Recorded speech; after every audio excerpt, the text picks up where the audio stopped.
Yeah, good evening everyone. So we'll quickly start the class today. There's a good response for writing the answers, but if I have to see the answers, you have to post them at least before 6:37. Posting answers at 8:45 and expecting me to evaluate them is a bit harsh on me. Okay, difficult for me as well. So I was able to go through certain questions and answers. So I'll just share the feedback. But definitely the quality is improving. Quality of writing is improving. Slowly but steadily, you all will be coming to the path. Okay. So on that note,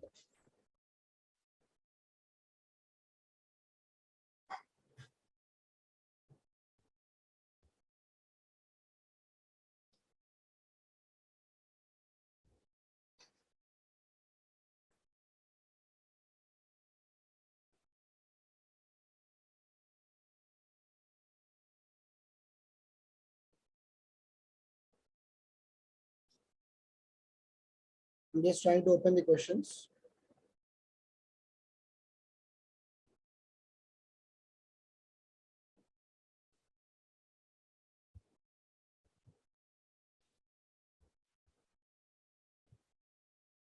I hope I'm audible.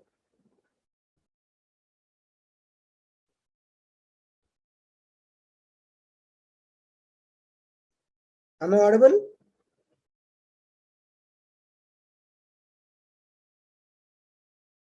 Okay, done.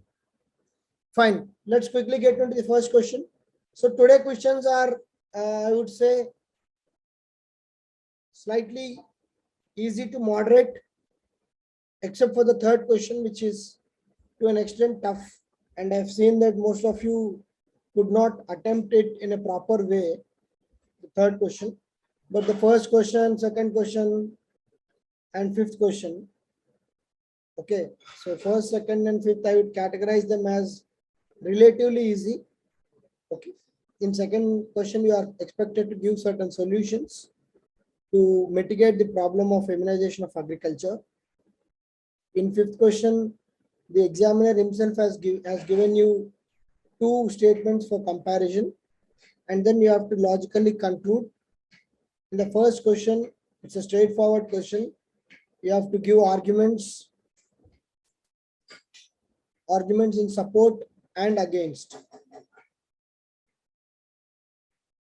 In fact, you have to give arguments only in support and then conclude.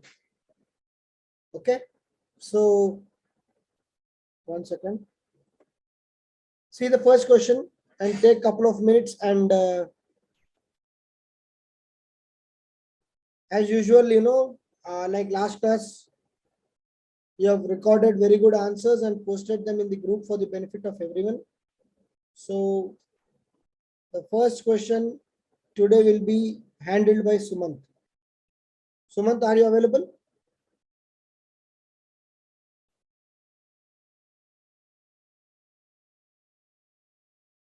Sumant.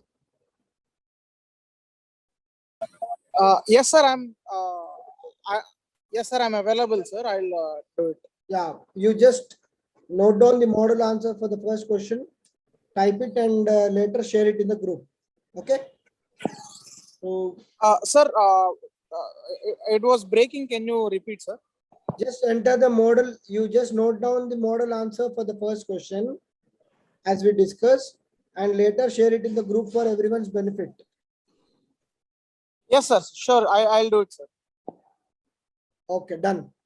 So, first question: why do some of the most prosperous regions of India have an adverse sex ratio for women? Give your arguments. Why do some of the most prosperous have an adverse sex ratio for women? Give your arguments.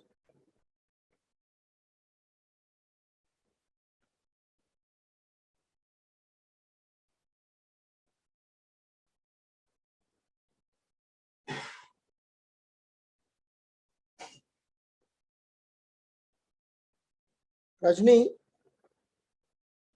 I have made you host. Can you please share your answer? Share your screen. And Okay, sir. once you share the screen, you can make me host again. For the first question only. So first question, I have seen various answers. Most of you are making good sense. Okay, but some of you are making very short points. Okay, like for your information type. I have seen answers of Sriram, Jitender, Vasavi. Okay, so Excuse me, sir.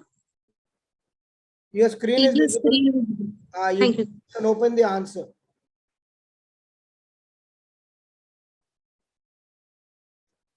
So you guys are making points, but what you are doing is you are giving the points like for your information.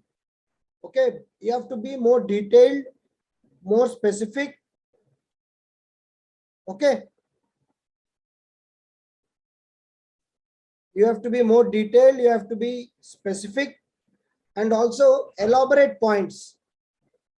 Don't give one-liner points saying non-implementation of PEC, PNDT. No, it is not that way.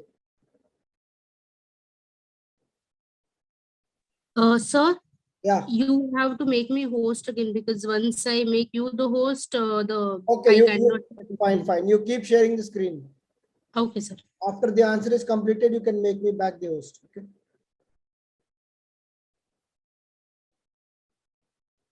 So please make points in a very detailed way. Give proper examples. Okay, to start with your writing answers, it's a very good exercise. But now that we are writing, every day should be an improvmental process. There should be continuous improvement. Please zoom your screen. The answers are coming in a very micro way.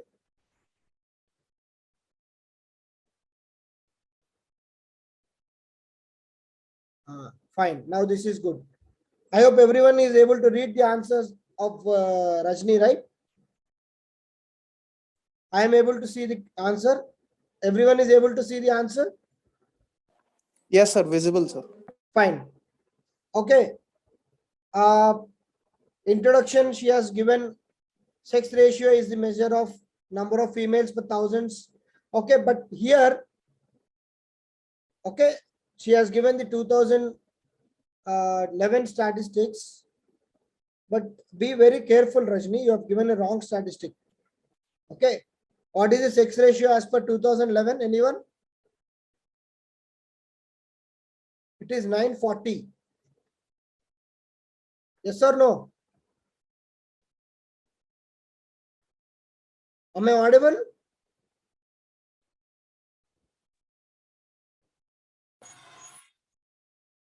Yeah, the sex ratio is 940. Okay, be very careful, ma. These kind of mistakes will be easily caught. And then probably come down. Rajni, come down. Okay, 1 minute. You have mentioned Rajasthan, Madhya Pradesh, Maharashtra, Tamil Nadu. I am sorry to say Tamil Nadu has a very good sex ratio again. Okay. Your presentation, the way you approach the question is good. The points are also good. But what you forgot is you can mention Haryana and Punjab. You can mention Haryana and Punjab. Okay. For example, if I were to give the introduction, I'll give that the sex ratio of all India as per 2011 census is 940 for 1000, 940 women, 940 females for 1000 males.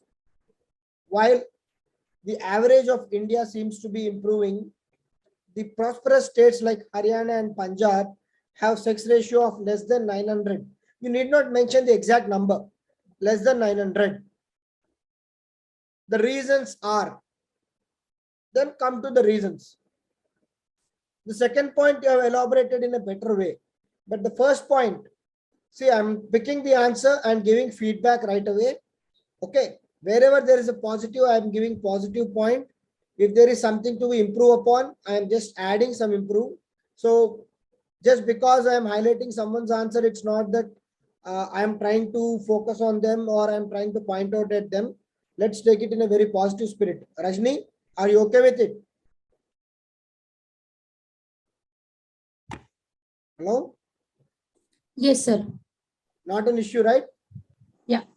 Okay. Again, show your answer now. So the points made by her are quite relevant.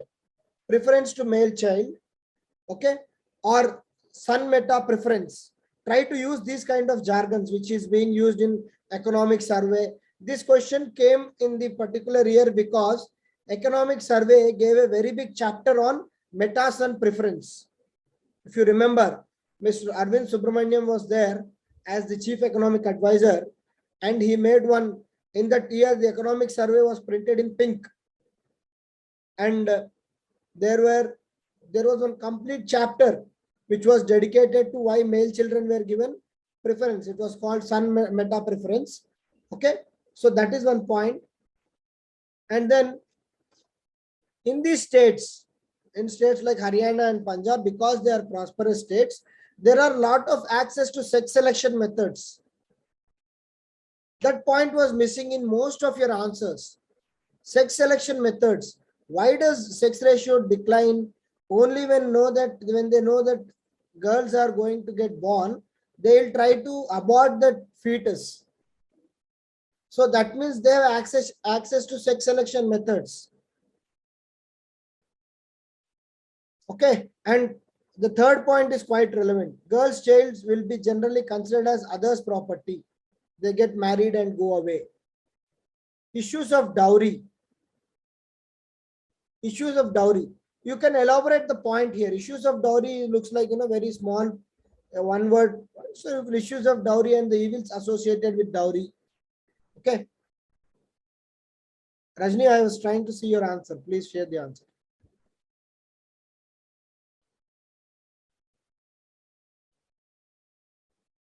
Issues of dowry.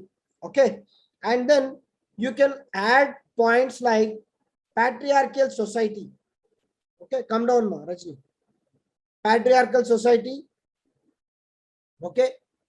And then most of the places, the inheritance is a state law. In some states, the inheritance laws are not proper.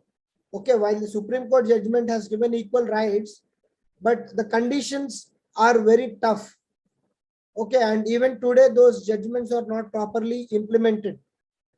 And you can write the point of illiteracy. Illiteracy is one more major point where people are not aware of the present modern day, and they think only sons can deliver and sons can do the favor, etc., etc.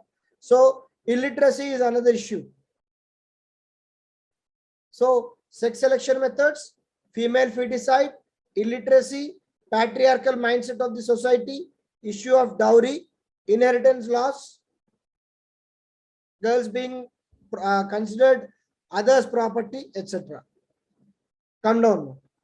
So what I liked about Rajni's answer is the way forward. Okay. Way forward and conclusion, she has actually separated. So it is very much okay to do this. Okay. And in this case, she has given proper solutions. Okay. These solutions stand out in her answer. While the upper part of the answer can definitely be improved. Okay. She can write better points, and now seeing her answer script for last 3 or 4 days, definitely she has the potential to write much better answers. The way forward is really eye-catching because the very first point she is making is proper implementation of PCPNDT Act of 1995. If possible, if you remember, you write the year also. Basically, PCPNDT Act is against the scanning of female fetus, conception and natal diagnostic techniques or something, it is like that. Basically, it is against the diagnosis of female fetus. No radiologist has to inform about the sex of the fetus to the aspiring parents. And then Awareness of women empowerment. Involving more women in job market through various schemes.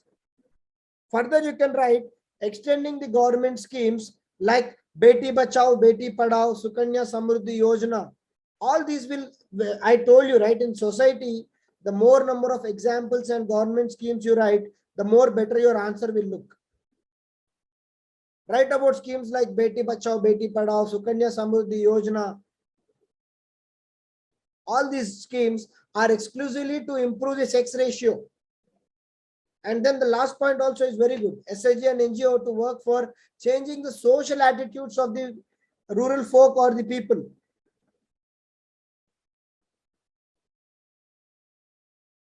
Come down now. And finally, conclusion also, she makes a lot of sense. For the development of nation, both men and women are important, and constitutes less number of women in the society not only hampers the social fabric, but also decreases the pace of development of the nation.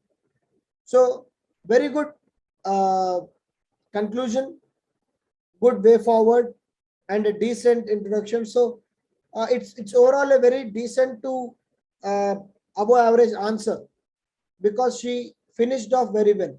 So people who are just what I want to project in our answer is the structure. Okay, points can be always improved upon. The points are something, as you go on writing the answers, you write much better answers. But for this question, she has addressed the structure part very well. Okay, fine, Rajni, you can exit and then make me the host. Thank you, Rajni. So I hope you understood what I'm trying to say.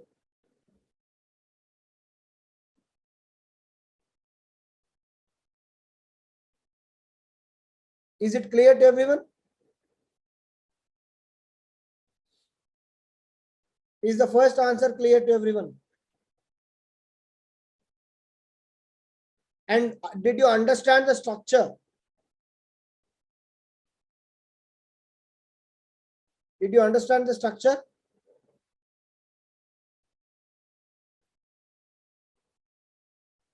Yes, everyone, did you understand the structure?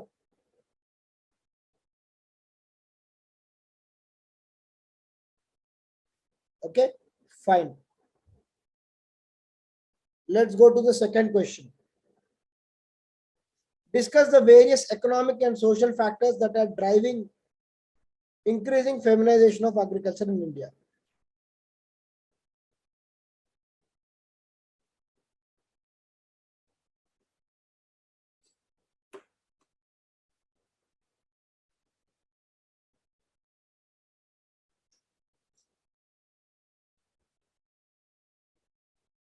Okay, done, Sumant.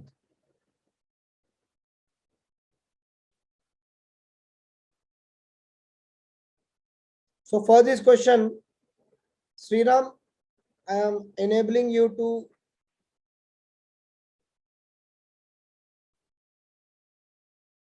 share the screen. 1 minute.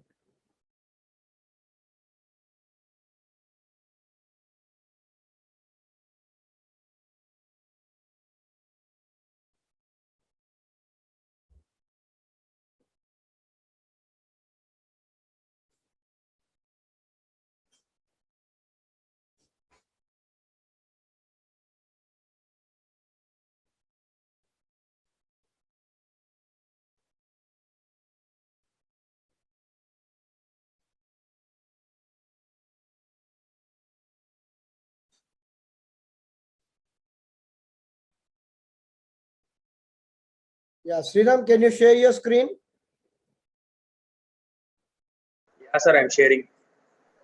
I have enabled you.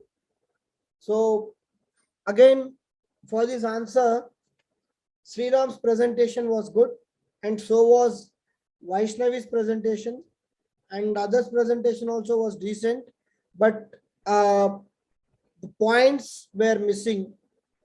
Okay, Jitender, you wrote a lot of points, but the presentation can be better.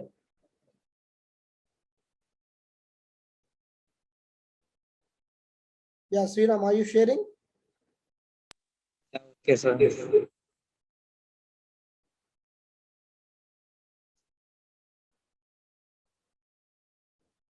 Vaishnavi, you can also share your screen. Is Vaishnavi available in today's class?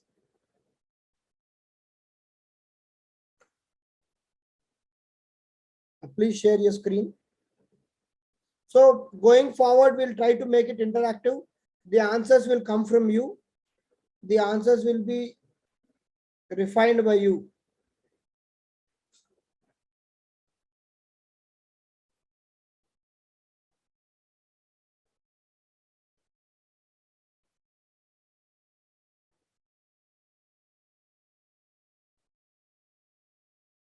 Did you guys share the screen?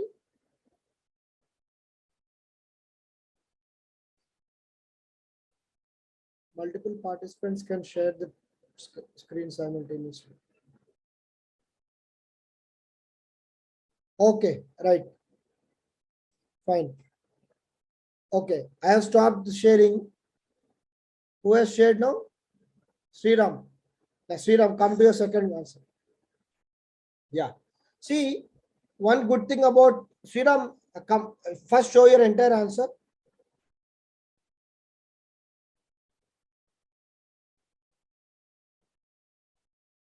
Why are you cramping up at the end? Who is stopping you to go from the next page? Sriram.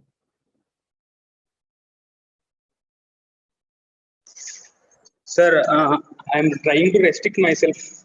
So that's why. You write it in a proper way. But I think Ramana sir also is in the class. I'll ask him to send you some good printed pages of our RamSai. Yeah, sir. Yeah, sir. We are yet to get it. I think we'll get it tomorrow. No, you do it in a proper way. Sure, sir. I'm telling all the aspirants, do it in a proper way. Have that sir has shared the PDF in the group also. Till you receive the PDF from the institute, at least take a couple of pages print. Okay. The side columns, the bottom margin, the side margins, everything should be in place. Then only you will able to be assessing how you are able to fit 150 words in 2 pages. Okay, or else it will be difficult. If you try to fit this into 2 pages, then only you will know how much content you are able to write. Or else either you will overshoot, or you will just finish off in 1 page and then that you are not having any content. Okay.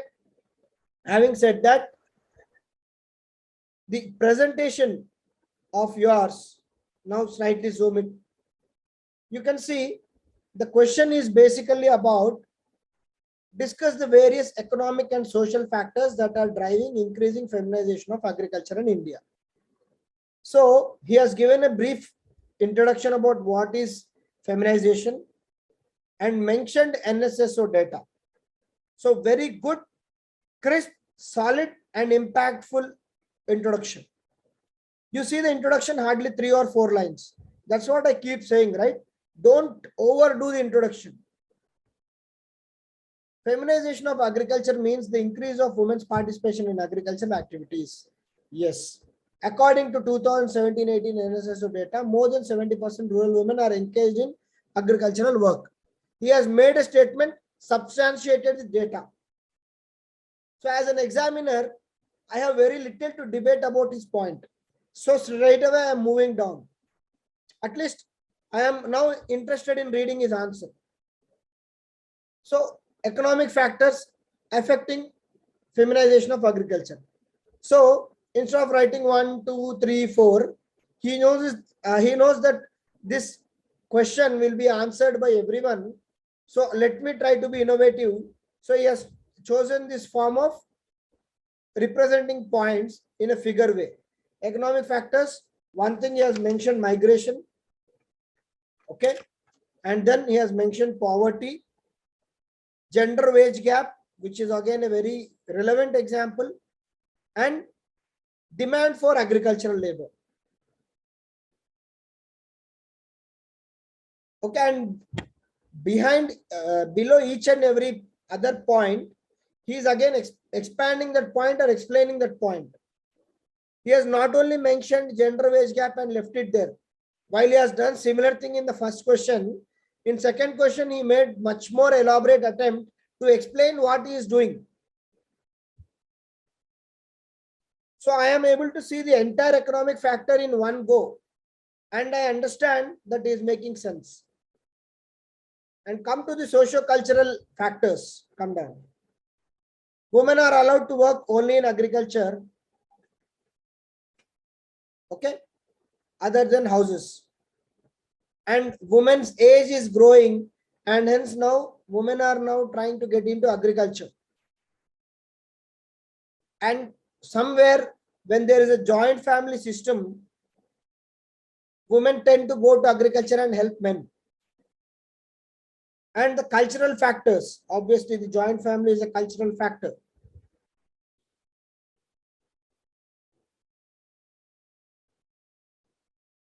And see the conclusion. I think only feedback I have for you is you should have given conclusion or way forward.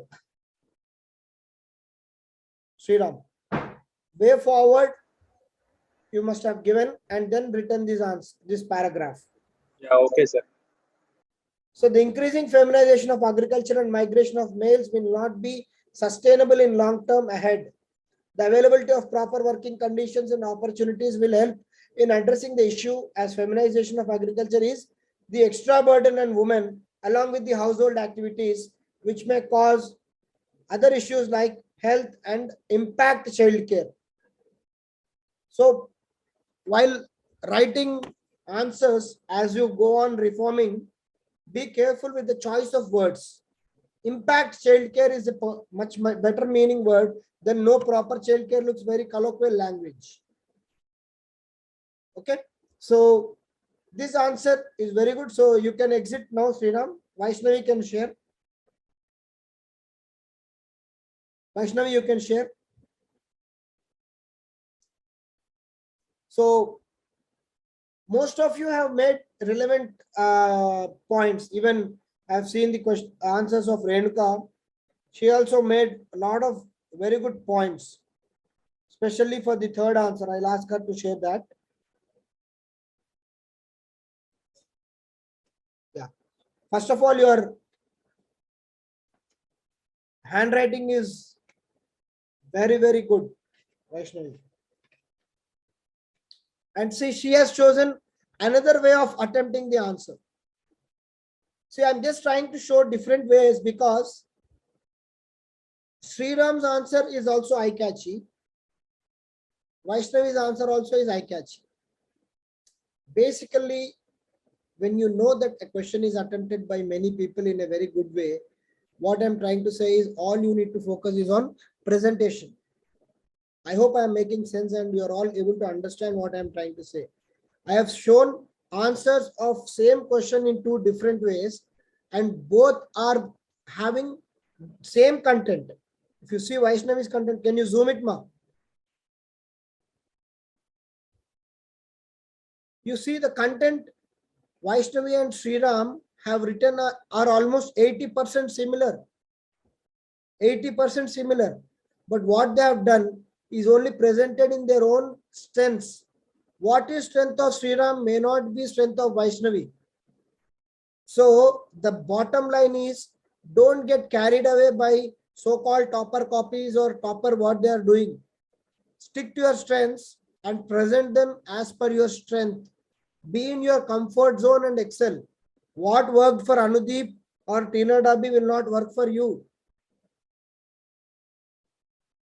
Understand what works for you. As long as you're doing what works for you in a better way and good way, you will make sense to the examiner. So if say Sriram gets a rank tomorrow and if he shares this answer sheet in the market, 9 out of 10 people will start drawing those economic factor diagrams, boxes, giving the explanations. But this answer also is making sense. She also has written down points in her own style. And for people who are comfortable in paragraphs, you put separate side heading for economic factors, and others whose answers I am not sharing have done that. Economic factors, social factors. They have written first economic and then social. That is your strength. Stick to your strength. The presentation should be impactful within your strength. Okay, so that's what I mean. So the other part of the answer we have already discussed. Okay, Vaishnavi, you can exit. Thank you. So is it clear, everyone? Yes, sir. Second question is clear, and the presentation is also clear. So what I am trying to focus is, there is Kalyan has written today in the group. He made a lot of sense in that message. There is no ideal perfect answer. Maybe I am just more experienced and knowledgeable than you, so my answers may be giving a kind of deja vu moment for you. But not every answer is ideal. Even my answers may be subjected to correction. Even toppers' answers are not ideal. If they are ideal, why they are getting 110 out of 250? They have to get 240 out of 250, right? So they are getting 45-50% because there is some lacunae in their answer also. So there is nothing called ideal or perfect answer. Don't chase that perfection. In whatever you know, you keep on improving, and that improvement itself will benefit you. Okay? Fine. Third question. Male membership needs to be encouraged in order to make women's organization free from gender bias. Renuka, if you are available in the class, please share your screen.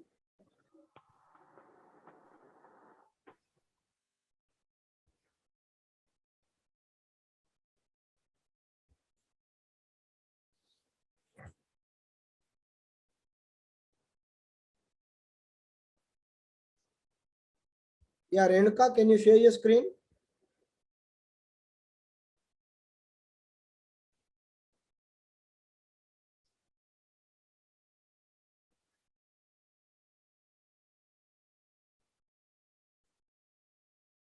See, for people who I'm not asking to share your screen. Don't think your answers are bad or not like that. Every answer was good today. Let me be honest with you. But some answers I have seen that presentation wise or content wise, they are good. So that's why I'm just trying to ask them to share.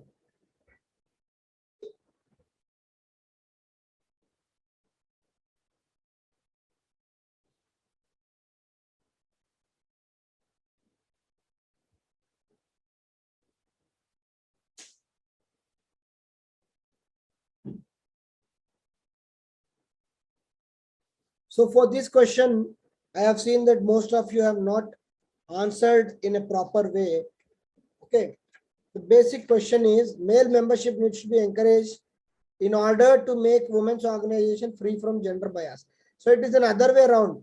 Generally, we see that in a typical male dominated organization, women should be part of it and they should drive it and also on and so forth are the questions. Okay. But here they are saying male members should be part of women's organizations. So it is a vice versa question. I hope you understood the question, right?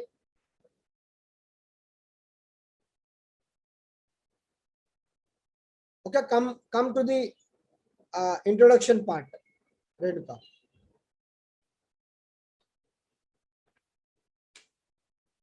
Basically, what is the thing is, here the question is trying to ask you, are male members being part of women organization going to help the gender bias? Because the women's organizations are fighting for women's rights. In that process, are they doing more of feministic angle or feminism oriented thing is the question. Okay. So she has said that sometimes the women's organization are being used by personal benefits by few.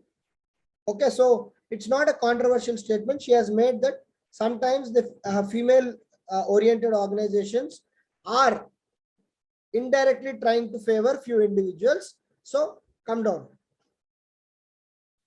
If not, the introduction can be much different. You can say the very purpose of organization, be it female centric or male centric, is to be inclusive and to address the issues of all strata of society. Hence, the representation of male is important in the female organizations. Next, please come, please show the body one. Yeah. Here she says radical feminism. Okay, what is radical feminism? Radical feminism is a concept where people believe that only women can understand women's issues and only women can fight on the women's issues. This is radical feminism. So because of the growth of radical feminism, the women's organizations are not having proper male representation because they feel male do not understand or sympathize with the problem of women. Come down. And in this paragraph, to oppose that radical feminism, she has given certain examples. Because if you see the 19th century reforms, the women's reforms were started by men, not by women. Like Raja Ram Mohan Rai, who fought for Sati, for Ishwar Chand Vidyasagar, who championed for the rights of widow women. So to say that men do not understand the issues of women is not correct or not proper. Okay, and we can say that male representation in women's organization actually will address the gender bias by bringing on diversity onto the board, diversity on the table, and making the entire organization more inclusive, and to bring in the perception of males regarding the women's issue. On that note, you can conclude. Come down.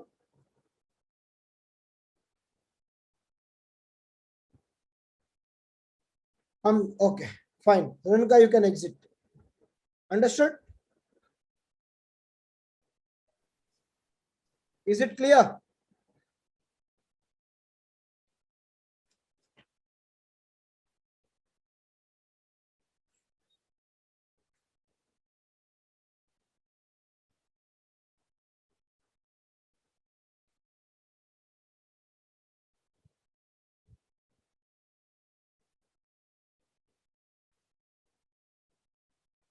Yeah, is it clear, everyone?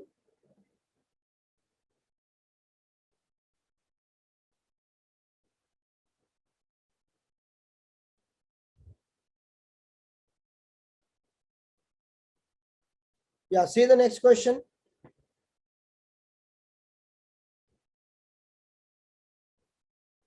Discuss the main objectives of population education and point out the measures to achieve them in India in detail.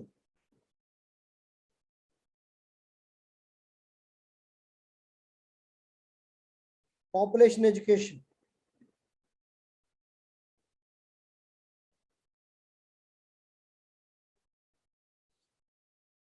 Yeah. Jitendra, share your screen.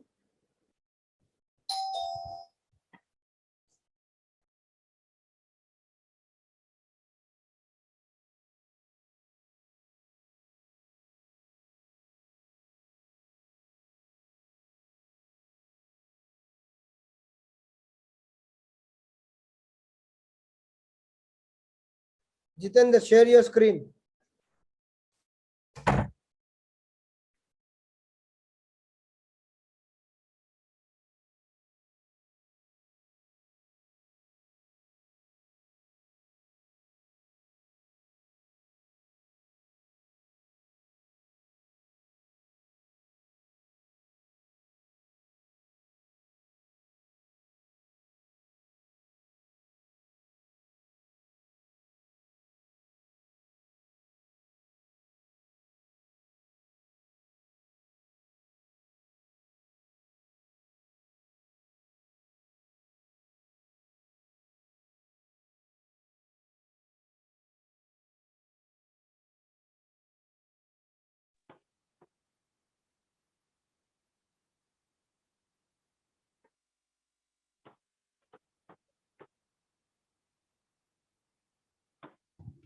Excuse me, sir, you are on mute.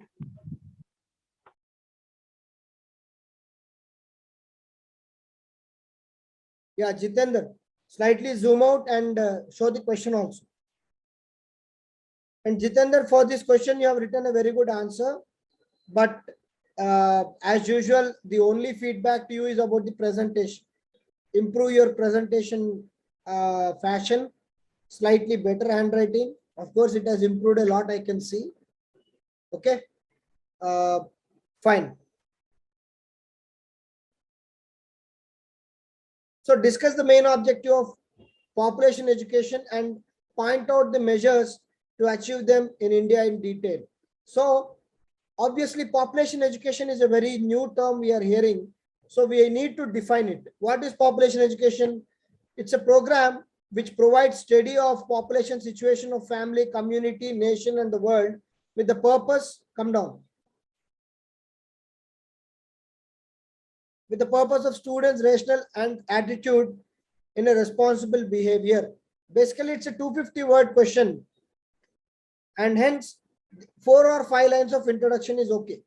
But if it's a 150 word question, this introduction will be slightly bigger for the demand of the question. So you need to cut short. Because it's a 250 word question, the introduction is decent. And then straight away he has come to the core of the question. Objective of population education, come down. To provide knowledge and understanding of the prevailing situation in India. Okay. Create awareness among students about population matters, environment, and other aspects. Provide necessary skills to evaluate the impact and consequence of population growth on society. So he is trying to tell the objectives. Okay. To give the knowledge of population policy and population measures. To develop awareness on the population dynamics. To provide the knowledge of manpower management and resources development. Okay. And you can also write to know about the family sizes, the average family sizes of India, the TFR ratios, the quality of life with regard to the, Sumant, you can note this, the quality of life with regard to the families in India, the population trends across the world of developed countries and across India for developed states, scientific and medical advancements with regard to population control measures, and the sustainability impact on the population growth trends. Measures to achieve the above objectives. So he said India was the first country to come out with a population policy way back in 1950s. Okay.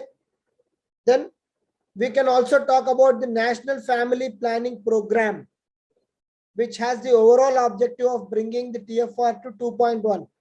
So it's a very valid and a very good point. And government can take the initiative and encourage contraceptive measures. Don't say contraceptive devices, you can say contraceptive measures. Measures can be anything. Okay. And then come down. He says the government can utilize the services of ASHA workers. Recently, ASHA workers got the WHO recognition, and they are doing excellent work with regard to institutional deliveries. So through them, we can create awareness on the hazards of population growth.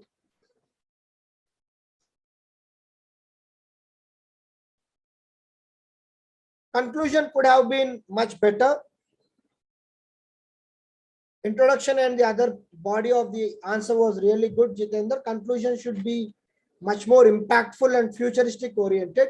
You can say by creating awareness on the population education and by bringing out the aims and objectives of the population education, the aim and objective of the government of the day should be to create a sustainable India where the future generations do not starve for the resources.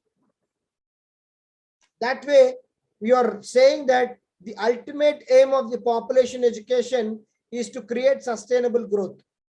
Okay, you can exit. Is it clear? You can exit, Jitendra.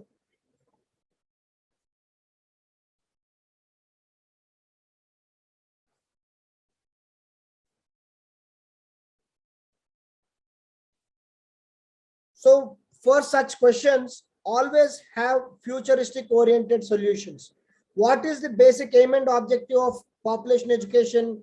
To have a sustainable world. Yes or no? So bring that out, or bring a sustainable development goal, SDG. Controlling population is one of the SDG. Write that. India has committed to the UNDP SDG. Write that. Wherever illiteracy, gender equity, gender equality, sustainable growth, poverty mitigation, climate change, energy conservation, there are so many goals, 17 sustainable development goals. Bring them out and write in your answers. They are acknowledged across the world. So UPSC will also acknowledge them. Fine.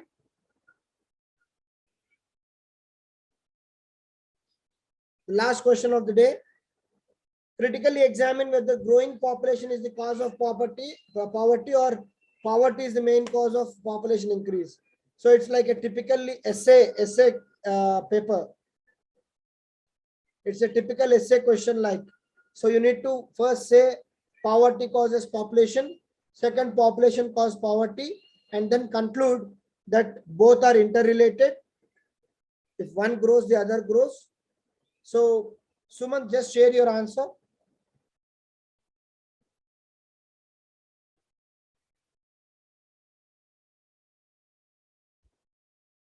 As the time goes, I'll ask everyone to share their answers, good or bad. Today, Bhaskar has written, Raghu has sent me answers, Soumya, Vasavi. Okay, I've seen all the questions. Okay, I've seen all the answers by you.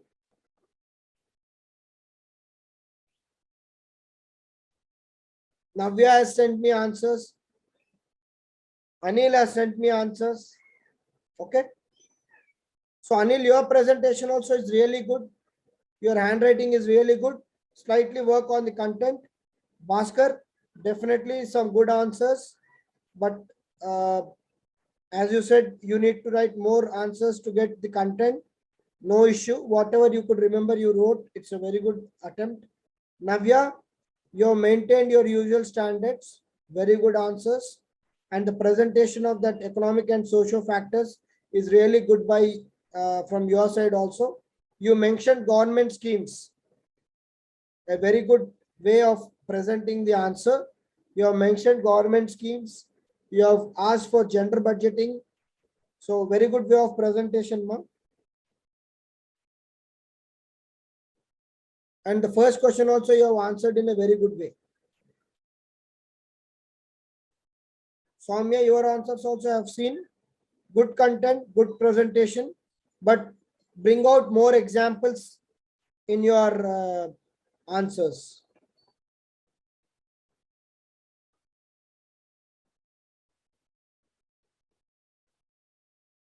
Vasavi, your answers also good. And you can mention more examples. Okay, more examples, and try to write the answer as per the word limit. That means if 150 words are there, you have to write 150 words. Okay. Fine. So the last question of the day. Poverty is a multi-dimensional term, and it always reinforces the population growth due to lack of education and employment opportunities. Okay. So the introduction is crisp and to the point. He's saying poverty is multidimensional. Okay. Basically, it's like a vicious cycle. And in the attempt of showing it as a vicious cycle, he has given, slightly zoom in, Sumant. Yeah, he has given how poverty leads to lack of education, which gives poor employment opportunities, low income, need for earning more, and then when the need for earning more is there, for more helping hands is there, the population growth will again improve. So Sumant, whenever you are drawing these kind of pictures, never ever forget to label them. You need to label them, write figure 1 or 2, whatever it is, and label them. What exactly you want to show through this figure? You have written above. Okay, then you at the bottom you write vicious cycle of poverty. That is what you want to show. Okay, so the examiner will be clear. Yeah, come down to the next page. Slightly zoom in. Yeah. Also, the poverty growth contributes to rise. Population growth contributes to rise in poverty. Okay. So there he is saying the poverty is coming through population, and here is saying population is leading to poverty. Both he has put in a particular diagrammatic way in a logical sequence, and trying to explain that rise in poverty helps in testing the state's capacity, and the welfare for poor is compromised because of large population, as the state doesn't have financial resources, and as state doesn't have financial resources, it will impact the education of the poor and the facilities provided to the poor, and this poor further to improve their employment will have more number of kids, and again it leads to poverty.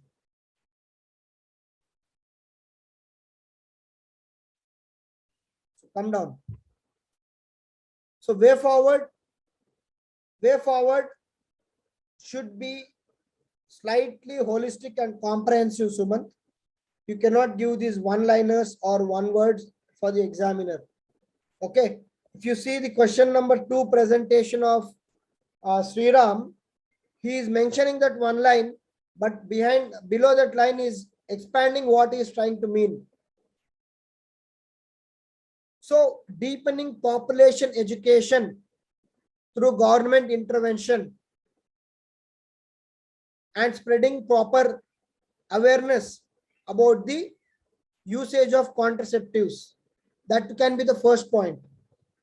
Second point, progressive educational curriculum right from the childhood in sensitizing the youth and children about the issues caused by population explosion. I am just expanding your point and making better point. Investment in rural areas for reskilling the people and establishing proper infrastructure to promote job creation. That can be your third way forward. And the growth should be inclusive, for which the people who are at the bottom strata of the society can be encouraged either through intervention of NGOs or formation of SHGs, so that poverty is addressed to the maximum extent possible. Okay, you can exit, Sumant. And you can still use the examples of ASHA. You can use the examples of national family planning. The same examples which you used in the previous question, you can use in this question also, and still make a lot of sense in the way forward. In the conclusion, you can give government schemes, national family planning policy.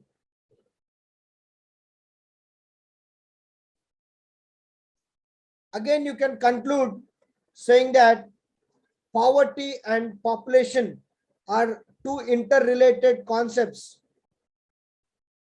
which may impact the sustainable development of the country by not allowing the future generations to have access to the natural resources, and may impact their growth and development. In order to address this issue, the need of the hour is to have a multi-pronged strategy by incentivizing people, educating people, and giving them proper employment opportunities so that the issues is resolved in a holistic way.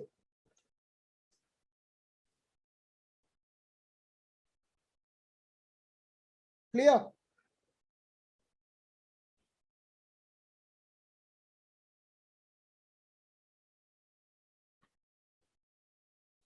So when I'm discussing your friends' answers, it's a learning for you. You just open your answers and compare their answers with you. And one good confidence thing, what I like today is most of you have posted your answers in the group and already peer review has started. You just see this exercise. Let's do this for at least 1 month.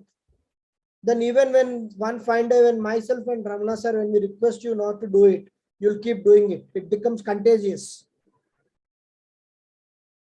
And why it will benefit you?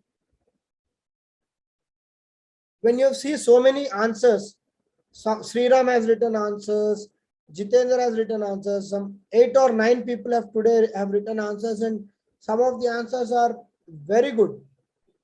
And when, see, like one answer you might have written, that might be strong. You might be strong in the topic and you must have written a beautiful answer. In other 3 or 4 questions, you must have experienced that you are not having proper content. But when you see others answer, yes, I could have written like this. Now, when you see others answers, you feel, yes, why I could not write like this? I can also write like this. So it's, don't try to get inferior, but be in a positive way and take the learning. If someone's answer is better than you, you see what is positive aspect of that and try to take that. And again, as I said, you be within your strength. Don't do what Sriram is doing or what XYZ is doing. You see how he is approaching the question, or you see how Rajni has approached the framework for the first question.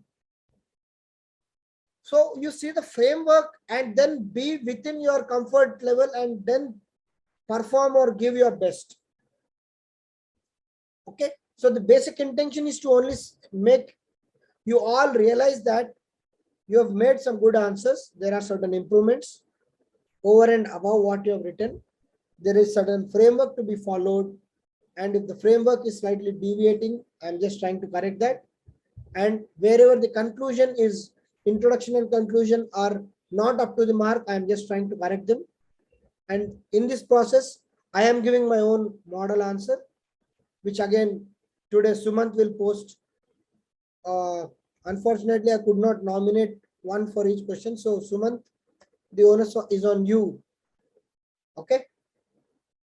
So, Yes, sir. I'll post it by tomorrow morning. Is no that problem, fine? no problem. Yeah. Yes, sir. Okay. So on that note, so good to see many people coming up. I want to see much more people who are attending the session to write the answers. Please post it before 6 or 7 if possible, and keep doing the peer review. I am following your peer reviews also. You know, the Vaishnavi's answers have been reviewed, Sriram answers have been reviewed. Okay, others answers are being reviewed. So good, you people are reviewing your own answers. In the process, you will learn and you will also be confident. That's what we want. So once this goes into autopilot mode, I'm sure you just do it for 1 more month. Just do it for 1 more month and you see the difference in you. Because UPSC is not a single day game, right? If not for this mains, I hope everyone will write the next mains, for which already dates have come. So let's be optimistic. Don't look short term. Okay, in this September, if I'm writing mains only, I'll do this. No. Next September is not far. It's only 14 months. Okay. So on that note, let's meet tomorrow and keep writing and see you all. Good night.